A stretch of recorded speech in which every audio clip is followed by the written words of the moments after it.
من الشیطان اللعین الرجیم بسم اللہ الرحمن الرحیم الحمد للہ رب العالمین والصلاة والسلام علی نبی الکریم وعلی آلہ الطیبین الطاہرین المعصومین المنتجبین ولعنۃ اللہ علی اعدائہم من الآن الی قیام یوم الدین آمین یا رب العالمین۔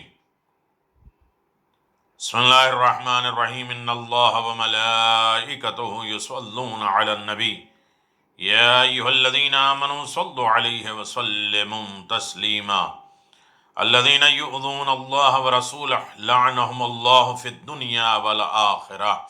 صدق اللہ العلی العظیم وصدق رسولہ النبی الکریم۔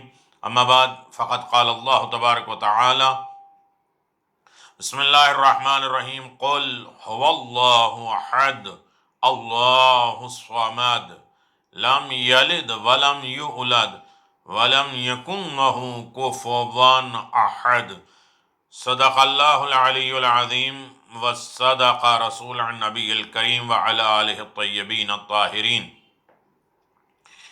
اما بعد مومنین کرام، دین کی جڑ و شاخ، اصول و فروع کے سلسلے میں گفتگو جاری ہے۔ توحید کے سلسلے میں بات چل رہی تھی، توحید کیا ہے اور توحید کی اقسام کیا ہے، توحید کتنی طریقے سے ہوتی ہے، کن کن چیزوں میں توحید اور وحدانیت، اور اللہ وہ ہے جو غائب میں ہے، ہوا کے ذریعے ساری کائنات کے اوپر فطرت کے اعتبار سے اس کا وجود مانا جاتا ہے، جانا جاتا ہے۔ اختلاف صرف جو ہے اس کی یکتائی پر ہے، اکیلے پر ہے، توحید پر ہے، یا اس سے زیادہ کی بحثیں ہیں کہ اس سے زیادہ ہیں۔ اور اس کے بعد توحید کتنی طریقے کی ہے، خالقیت میں، اطاعت میں، عبادت میں، ان تمام مالکیت میں، یہ ساری توحید کی، اور توحید کے اوپر پھر دلیلیں پیش کی گئی۔ کائنات کا اہم اور ہم آہنگ نظام، یہ ترتیب، یہ سسٹم کے ساتھ سارا چلنا، وجود خدا کی دوئی کا عامل نہیں ہے، یعنی اس میں کسی کی مثال نہیں ہے۔ بات یہ ہوئی تھی، امیر المؤمنین علی بن ابی طالب علیہ السلام نے اپنے بیٹے محمد حنفیہ کو صمد کے معنی بیان کیے تھے۔ اس سے پہلے کہ آپ دیکھیں اس میں کتنے اہم ترین پہلو کی طرف اجاگر کیا ہے امیر المؤمنین نے باتوں کو، اور توحید پرستی در اہل بیت سے انسان سیکھ سکتا ہے، جا سکتا ہے۔ اس لیے کہ امیر المؤمنین نے جس طریقے سے وحدانیت الہی، وجود خدا کی صنعت، تخلیق اور امر کے بارے میں بحث کی ہے، کائنات میں کسی نے نہیں کی۔ تو آپ کو یہ معلوم ہو چکا کہ کائنات کے گوناگون جو چیز موجودات کا مجموعہ ہے، عالم اور قادر اور ذات کے ذریعے وجود میں آیا ہے۔ اس کا خالق ایک حادث کی خصوصیت سے مبرہ اور منزہ ہے۔ یہاں یہ سوال پیدا ہوتا ہے، کیا انسان اس خالق کے بارے میں اتنا ہی آگے بڑھ سکتا ہے کہ اس کی اصل ہستی سے آگاہ ہو جائے اور یہ جان لے کہ کائنات کو کوئی پیدا کرنے والا ہے، یا اس سے آگے بھی بڑھ سکتا ہے اور خالق کائنات کو اچھی طرح پہچان سکتا ہے؟ توحید اور شرک کے بارے میں اگر غور کیا جائے تو بہت سے مکاتب ہیں، بہت سے مذاہب ہیں، اور بہت سے مذہبوں میں کائنات کو پیدا کرنے والے بے نظیر خدا کا اعتقاد پایا جاتا ہے۔ جیسے وہ خالقیت میں بے نظیر ہے، پیدا کرنے میں بے نظیر ہے، جس کا قصیدہ خود قرآن نے کہا اور اللہ نے کہا کہ میں نے کتنی بہترین مخلوق خلق کی ہے، اس جیسا کوئی نہیں ہے۔ لیکن ان کی یہ فکر غالباً شرک کے گوناگوں افکار سے متاثر ہو چکی ہے۔ وہ کہیں نہ کہیں توحید پرستی میں شرک بھی داخل کر دیتے ہیں، اور انہوں نے اپنی توحیدی اعلیٰ قدروں کو گنوا دیا ہے۔ تحریف شدہ دین میں خالق کو یکتا ماننا اور عبادت میں شریک غیر خدا سے مدد طلب کرنا اور باطل خداؤں کی حمد و ثنائی کے منافی نہیں ہے۔ اصل توحید کے سلسلے میں اسلام نے کامل ترین عنوان سے الہی تصورات کائنات پیش کیا ہے۔ توحید یعنی خدا کو ایک ماننا، توحید یعنی خدا کو ایک ماننا، توجہ کریں، ایک جاننا اور ایک ماننا۔ خالق کائنات کو خلق اور آفرینش، پیدائش، تدبیر کائنات اور عبادت پرستی کے لحاظ سے یکتا سمجھا ہے۔ توحید پر دلیلیں آپ سن رہے ہیں، اور توحید کے اوپر اللہ تبارک و تعالیٰ نے کیا کیا دلیلیں پیش کی ہیں۔ اب رہا مسئلہ یہ ہے کہ شرک کہاں کہاں اور کس طریقے سے پیدا ہوتا ہے۔ شرک سے مستقل انسان کو جنگ کرتے رہنا ہے۔ امر اور خلق میں شرک، عبادت میں شرک، ریا اور خفیہ شرک، توحید کے شاہراہ کے برابر ہی شرک کا بے راہ بھی مختلف شکلوں میں موجود ہے۔ شرک کے بعض سلسلے بہت وسیع اور عمیق ہیں، گہرے ہیں۔ اسے شرک جلی کہا جاتا ہے، اور یہ شرک ممکن ہے انسان کے دل میں اس طریقے سے پنپ جائے، ذرہ چھوڑ دے، ریشہ بنا دے، اور دوائی کے قطرے کے برابر اس میں بنیاد ڈال دے، اور اسے یکتا پرستی کے راہ سے ہٹا دے، اور دائرے توحید سے نکال کر کفار و مشرکین کی صف میں بٹھا دے۔ شرک کی دو قسمیں ہوتی ہیں، شرک خفی، چھپی ہوئی شرک، اور شرک جلی، ظاہر اور اوپن۔ یہ انسان کو یکتا پرستی سے نہیں ہٹاتا، لیکن انسان کو توحید کے بلند ترین مفاہیم سے بھی آشنا نہیں ہونے دیتا، جس کے اندر چھپی ہوئی شرک پائی جائے۔ ایسا شرک توحید کامل کے منافی ہے، لیکن دائرہ اسلام سے خارج ہونے کے باعث نہیں ہے۔ شرک سے مستقل کنٹینیو جنگ جاری ہے، انسان شرک سے جنگ کرتا رہے۔ خدا کے وجود کا اعتقاد ہمیشہ سے انسان کے ذہن میں موجود ہے۔ ہر آدمی مانتا ہے، ہر مذہب مانتا ہے کوئی ہے۔ گویا خدا جوئی اس کی فطرت میں ہے، خدا کو تلاش کرنا، خدا کو دیکھنا، خدا کے مفہوم ہونا، یہ ہر انسان کے نیچر میں ہے۔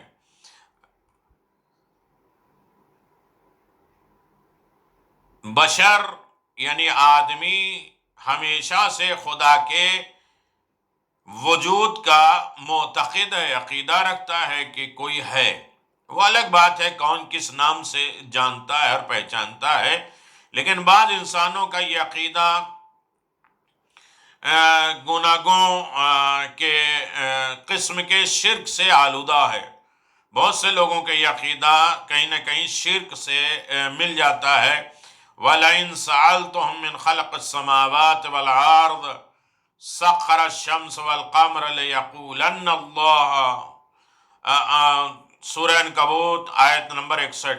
اگر تم ان سے پوچھو کہ زمین اور آسمان کس نے خلق کیا ہے، سورج چاند کس نے بنایا ہے، تو ہر انسان یہ اس بات کی طرف متوجہ ہو سکتا ہے کہ یہ سورج چاند ستارے کس کے تابع ہیں، کس کی اتباع کر رہے ہیں۔ تو کہیں گے کہ خدا، بہت سے دین اور مذہب میں خدا کے وجود کا عقیدہ پایا جاتا ہے، اور اسی کے ساتھ یہ عقیدہ بھی موجود ہے کہ کوئی خدا کا ہمسر اور نظیر نہیں ہے۔ وہ خداؤں کا خدا ہے، وہ اس منزل میں یکتا ہے، لیکن کچھ دوسرے خدا بھی ہیں، اور ان کی خدائی بھی اپنی جگہ مسلم ہے، بس ان کے مقام بڑے خدا سے کم ہے۔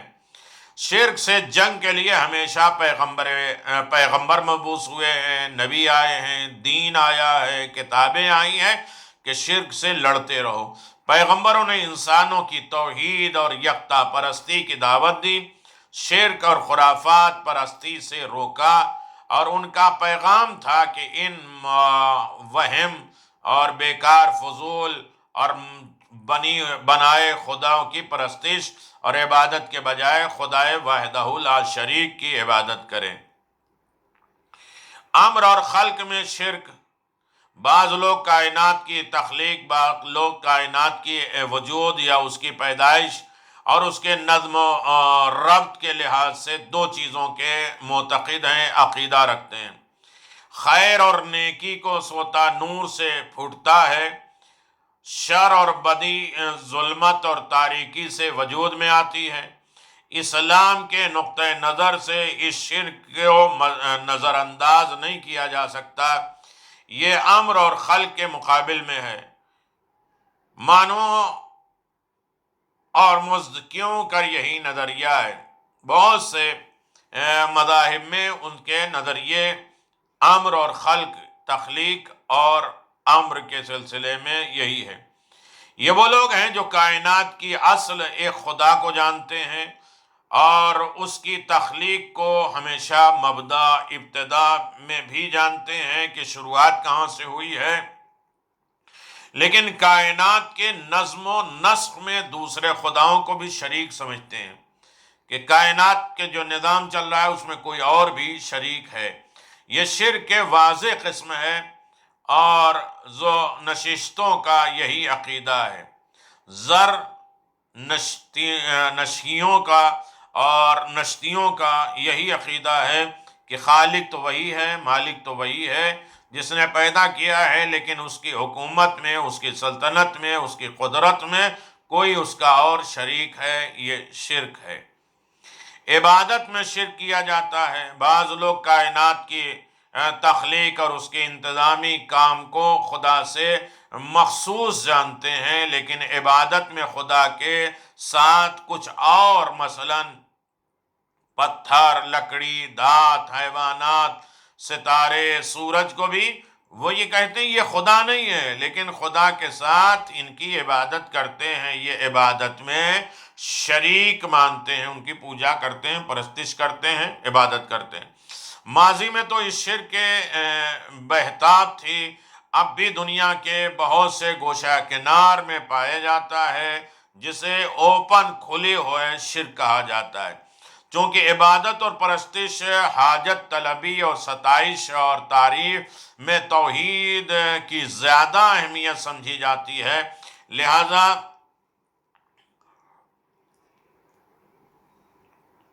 استاکی اے احوارا امروز کہا جاتا ہے کہ مداوع، احوار اور سپندار، یہ بہت سے لوگ پاکیزہ دینداروں کے لیے جاویدانی اور مبارک ملک کو سنوارتے ہیں۔ ہم آئین کے لحاظ سے آپ پر درود بھیجتے ہیں، آپ مدد کے وقت ہماری مدد کیجیے۔ بہت سے ایسے مذہب ہیں جو خدا کے مقابل میں بہت سے لوگوں سے، بہت سی چیزوں سے، بہت سی مخلوق سے، جسے خود بنایا ہے، سنوارا ہے یا لائے ہیں، اس کو بھی مدد کے لیے بلاتے ہیں۔ بہت سے مذہبوں میں ریاکاری پائی جاتی ہے اور تمام عبادتوں اور دعاؤں کو خدا سے مخصوص قرار دیتے ہیں، غیر خدا سے اس کو نفی کرتے ہیں۔ قرآن کیا کہتا ہے؟ خالص توحید جو قرآن میں بیان کی گئی ہے کہ تمام طریقے کی عبادتیں، دعائیں خدا سے مخصوص ہیں۔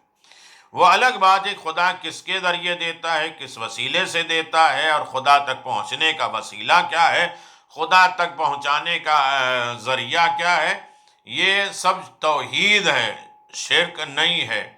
غیر خدا سے اس کی نفی کی گئی ہے، یعنی غیر خدا کی عبادت اور اس سے دعائیں نہیں ہیں۔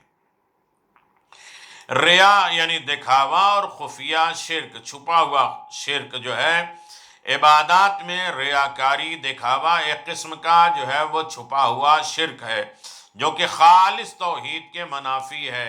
پیغمبر اسلام صلی اللہ علیہ وسلم کی ایک حدیث میں بیان ہوا ہے کہ شرک لوگوں کے دلوں میں اس چونٹی کی چال بھی زیادہ چھپی چال چلتا ہے جو تاریکی رات میں صاف پتھر پہ بھی چلتی ہے۔ تو میرے عزیزوں، یہ انسان جو ہے وہ دکھاوا جو کرتا ہے، ریاکاری کرتا ہے، یہ شرک ہے جو چھپا ہوا شرک ہے۔ اس خفیہ شرک کا سرچشمہ خود ستائی ہے، یعنی اس شرک کو کیوں کرتے ہیں انسان؟ چھپ کر جو ہے شرک کیوں کرتا ہے، دکھاوا کیوں کرتا ہے؟ اس لیے کہ انسان اپنے آپ کو سب سے زیادہ پسند کرتا ہے، خود ثنائی، اپنی ہی تعریف کرتا ہے، اپنی سوچ، اپنی فکر کی، تو اس میں ریاکاری ہوگا، اور ریاکاری ایک طریقے کی شرک ہے، جس کو اسلامی تہذیب میں نفس امارہ کہا جاتا ہے۔ انسان کو اپنے فائدے اور انانیت اور تکبر، غرور کا سوتا نفس امارہ سے پھوٹتا ہے، اس کے تمام اصل نفس امارہ سے ہے۔ اور روایت میں اے عدو کہا گیا ہے، عدو نفس امارہ آدمی کو خود خواہی، خود اپنی تعریف، اپنی پہچان، خود اپنی غرض، اپنی ضرورات اور خود پرستی کی زنجیر میں جکڑ لیتا ہے۔ انسان کو خطرناک ترین دشمن وہ ہے جو اس کے خون کے ساتھ اس کی رگوں میں دوڑتا ہے، اندر ہی انسان کا دشمن ہے، اور کہیں نہ کہیں انسان اپنے نفس کو خدا بنا بیٹھتا ہے، اور محشر میں اللہ کہتا ہے کہ جسے تم نے خدا بنایا اسی سے جا کے مانگو، اور اس کے دل میں بٹھا ہوا ہے۔ یقیناً اس دشمن سے جنگ کرنا بہت ہی مشکل ہے، اس کے لیے زیادہ سے زیادہ ہمت درکار ہے، اس لیے کہ اس کو جہاد اکبر کہا گیا ہے۔ قرآن اعلان فرما رہا ہے وَإِحْدَى عُدُوِّ نَفْسِ الَّتِي بَيْنَ جَنبَيْكَ۔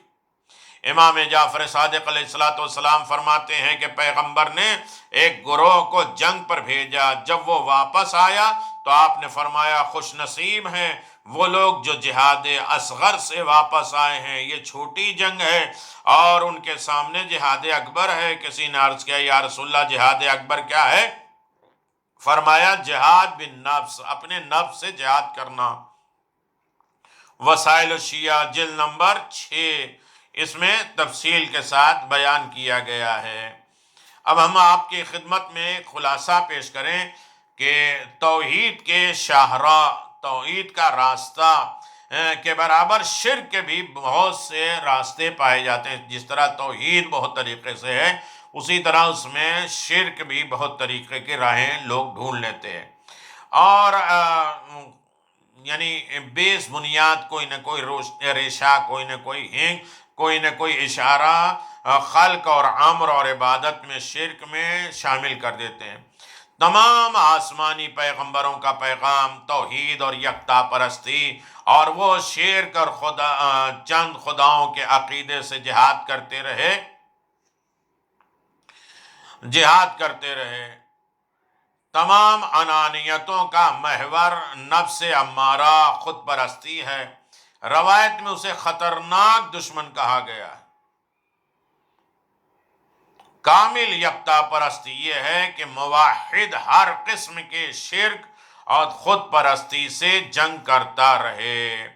تو مومنین کرام، یہ ہے توحید کے ساتھ انسان جو ہے وہ شرک بھی کرتا ہے، ان تمام شرک سے ہمیں بچنا چاہیے، اور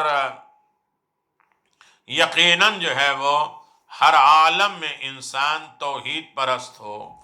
اب عقیدہ توحید اور اس کے نتیجے اور اس کے اثرات کیا ہیں، توحید پرستی کے نتیجہ کیا ہے، رزلٹ کیا ہے، اور اس کے بینیفٹ، اس کے فائدے اور اس کے اثرات کیا ہیں۔ عام طریقے سے عقیدہ دیکھیے، خاص طریقے سے ہم غور کریں کہ عقیدہ عام طور سے کسی بھی مذہب کے اس نظریات کو کہا جاتا ہے۔ عقیدہ کہتے کسے ہیں؟ کسی مذہب کے نظریات کو کہا جاتا ہے، جس کا تسلیم کرنا، جسے ماننا، جسے ایکسپٹ کرنا اہل مذہب کے لیے ضروری ہوتا ہے۔ اور جن کے بغیر کوئی انسان دائرے مذہب میں نہیں رہ سکتا۔ عقیدہ تو رکھنا پڑے گا، اسی وجہ سے عقیدے کی وجہ سے اس کا مذہب بنتا ہے، اس کا نظریہ بنتا ہے اور اسے وہ ایکسپٹ کرتا ہے۔ اسلام کی حیثیت اس سے بالکل الگ ہے، مختلف ہے۔ اسلام میں عقیدہ ان حقیقی نظریات کا نام ہے جس کی بنیادیں فطرت بشر پر، انسان کے نیچر پر اور قوانین عقل اور منطق پر قائم ہوتی ہے۔ انسان کا کام اس نظریات کی طرف متوجہ ہونا ہے اور ان کا اعتراف اور اقرار کر لینا ہوتا ہے۔ اسلام کو دین فطرت اسی اعتبار سے کہا جاتا ہے کہ اس کی بنیادیں فطرت بشر میں موجود ہیں اور انسان اسی فطرت پہ پیدا ہوا ہے۔ اس کے بعد ماں باپ اسے دوسرے راستوں پر لگا دیتے ہیں اور وہ اپنی فطرت سے منحرف ہو جاتا ہے۔ بچہ فطرت اسلام ہی میں پیدا ہوا، وہ آیا ہے تو وہ یقین کرتا ہے، وہ آیا ہے تو امید کرتا ہے، وہ آیا ہے تو بھروسہ کرتا ہے، وہ آیا ہے تو ایمان رکھتا ہے، وہ آیا ہے تو وفا ہے۔ اسلام کسے کہتے ہیں؟ اسلام 7 چیزوں کا نام ہے: وفا، امید، یقین، توکل، علم، حلم۔ یہ ساری چیزیں فطرت میں بچوں کے پائے جاتے ہیں۔ بڑے ہونے کے بعد ہم اسے جھوٹا بنا دیتے ہیں، یعنی ایک صدق بھی ہے، سچائی۔ بچہ ہر طریقے کے سچائی کو پسند کرتا ہے اور وفاشار ہوتا ہے، یقین ہوتا ہے، بھروسہ کرتا ہے، امید لگائے رہتا ہے۔ لیکن بڑے ہونے کے بعد بھی اس میں ہم جھوٹ، بے وفائی اور دیگر تمام بیماریاں، خرابیاں پیدا کرتے ہیں۔ یہی اسلام ہے، یہی فطرت ہے۔ اسلام کے دین فطرت ہونے کے بعد اس کے حقائق، اس کی حقیقت اور اس کی معرفت اور اس کے معارف کو تسلیم کرنا انسانی فطرت کا تقاضا ہے، نیچر ہے کہ انسان اس کی حقیقت کو، اس کی معرفت کو ایکسپٹ کر لے، تسلیم کر لے، جو انسان کی فطرت میں پایا جاتا ہے۔ لیکن کبھی کبھی ایسا بھی ہوتا ہے کہ فطرت پر مادیت کا غلاف پڑ جاتا ہے، جو انسان کے نیچر ہے، اور اس میں زمانے کے تمام خواہشات، لغویات اور فضولیات کا کور ڈال دیا جاتا ہے اور حالات حقائق کے اعتراف کی راہیں میں حائل ہو جاتی ہیں۔ انسان حقیقت کو پہچان نہیں پاتا، اعتراف نہیں، ایکسپٹ نہیں کر پاتا، اس لیے کہ وہ غلاف، مادیت کا غلاف اور کور ڈال دیا گیا ہے۔ اسی لیے ضرورت ہوتی ہے ان حقائق، ان حقیقت کے تسلیم کرنے کے لیے ان کے اثرات، نتیجے کی طرف بھی اشارہ کر دیا جائے، تاکہ اگر معدیت یا مصلحت اس راہ میں حائل اور رکاوٹ بن جائے تو اس کے اثرات اور اس کے نتیجے انسان کے ہاتھ پکڑ کر اسے راستے کی طرف کھینچ سکے۔ خود مادیت کی طرف چلے جائے لیکن انسان توحید کے اثرات اور نتائج کو انسان کا ہاتھ پکڑ کے راستے پہ کھینچ لائے۔ لہذا عقیدہ توحید کے چند اثر اور نتیجے کی طرف اشارہ کیا جا رہا ہے، جن سے عقیدے کی عظمت، اہمیت کا اندازہ لگایا جا سکتا ہے۔